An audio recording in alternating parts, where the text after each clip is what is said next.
Today, we're traveling across the desert to Winnemucca with RuffRiders, a nonprofit that saves dogs from death row. They transport dogs that are scheduled for termination and desperately in need of adoption. So first we're picking up Duke. Duke comes from a family who reached out to us needing to rehome their dog. He's a husky. He is prone to escape, and so he's escaped a number of times, and unfortunately it's gotten to the point where it's just too much for them. So we've agreed to try and find a home. Huskies in this area are difficult to place just because they require a lot of activity, and a owner who is really on point with what the needs of a husky are. And so in being unable to find a home for Duke, we've worked out with our partners over at Pet Network Humane Society, and they're going to take Duke in, care for him, and as a joint effort, we're going to promote Duke and work on finding that home.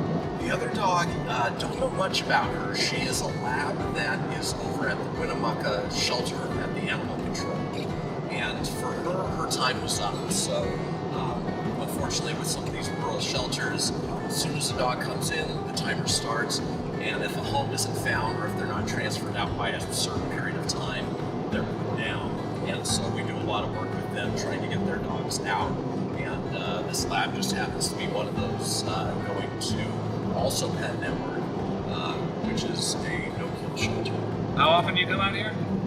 I've been coming out once to twice a week, and usually we'll hit up the Winnemucca and the Battle Mountain shelters, bringing back anywhere from 2 to 5 dogs at a time. In this car? In this car. And so obviously in order to fit 5 dogs, a couple of those dogs have to be a little bit in the smaller size. Right on your lap the whole way back? Not quite, but and then the larger dogs, obviously we're taking 2 today, and that's about all we can fit. First stop is at a private home in Winnemucca, where we met Duke. This big husky has become too much dog for this small family. I was on Facebook and someone said that RuffRiders had rescued a whole bunch of dogs from our local animal shelter. So I'm like, well, maybe they'll help us out finding them a home. So I went through Facebook and got a hold of Kristian. We got him from our local animal shelter almost 4 years ago, and he was already 6 to 8 months old. So I think he already kind of had his little, issues, but it didn't come out till later on. And so we got him and everything. We've had him almost for 4 years, but the kids are getting older. They don't want to walk him. Kind of deal. We're super busy. Our other 2 dogs are good if you walk them, you don't walk them. They're just good being lap dogs. He's not. He needs to be run and played with and everything.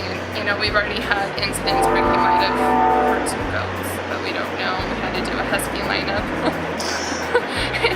So it's just, he needs a family that is super active, on the go, can bring him, and we're just not there right now. So we're not doing him any favors by keeping him locked up all the time. So we want to find him a good home, where he can play, be outside, hopefully not in the kennel all the time.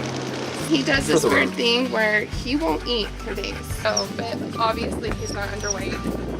And it'll take him a couple days to settle in, I'm sure, but they take really good care of him there. So.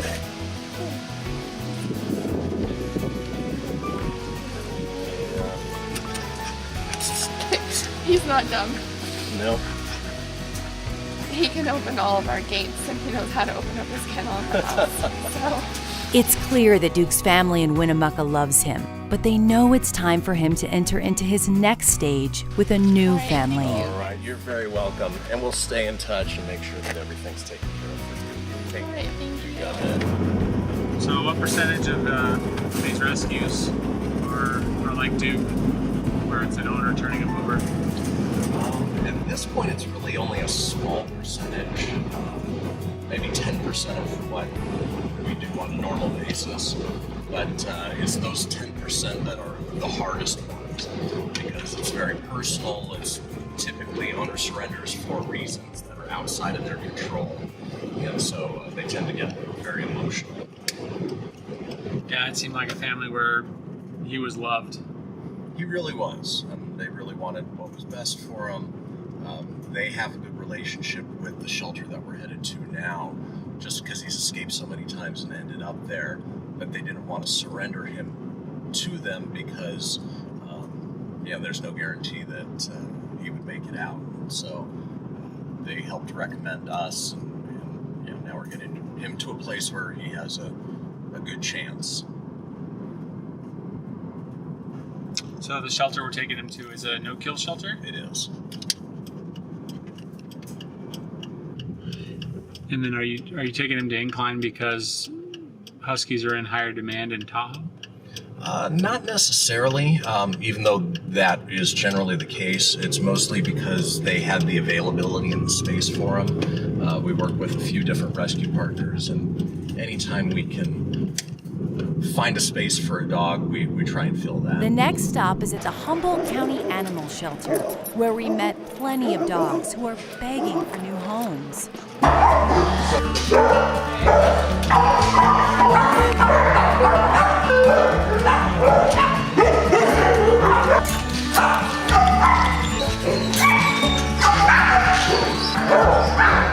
Rosie? Hey, Rosie! Hi, Rosie!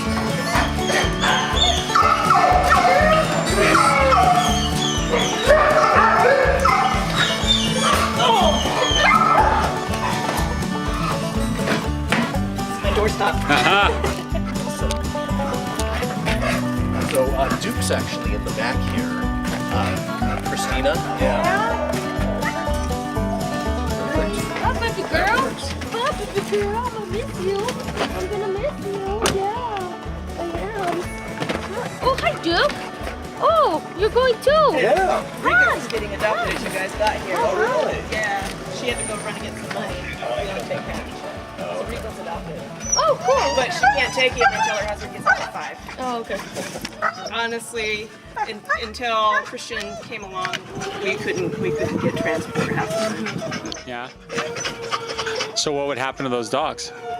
We'd wait. We would have to beg and plead, or beg and plead our department to say, hey, can we at least meet somebody halfway? So that would take animal control out of the valley. With 2 dogs loaded, we're off, back across the desert and up the mountain to Lake Tahoe. Fortunately for Duke and Rosie, the Pet Network in Incline Village is a no-kill shelter with a spectacular adoption program. Good job. What are you doing? Oh my God, she's gorgeous. Hi, here. Come say hi to me. Hi. What are you doing?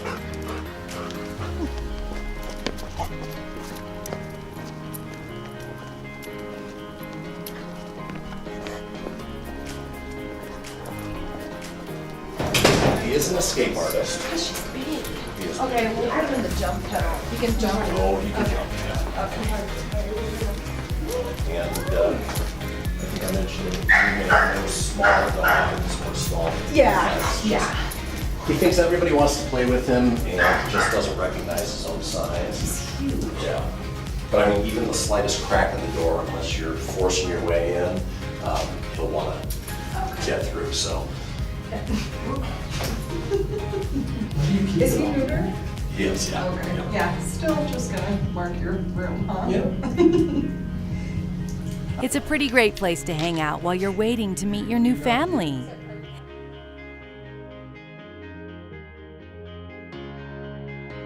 In addition to transporting dogs, RuffRiders also transport donated dog food to people, service organizations, and shelters all over the area. On our way back through Reno, we stopped off to pick up a load. This dog food is destined for a nonprofit that serves homeless dogs in the Reno area. While we were only able to move 2 dogs and a few hundred pounds of dog food today, it was an incredible experience to be a part of what RuffRiders are doing. Hopefully with support from animal lovers like you, Kristian and the RuffRiders will be able to expand their operation by adding 2 additional transport vehicles, allowing them to save more dogs and serve a larger part of the United States. To find out more or to make a donation, visit RuffRiders.org.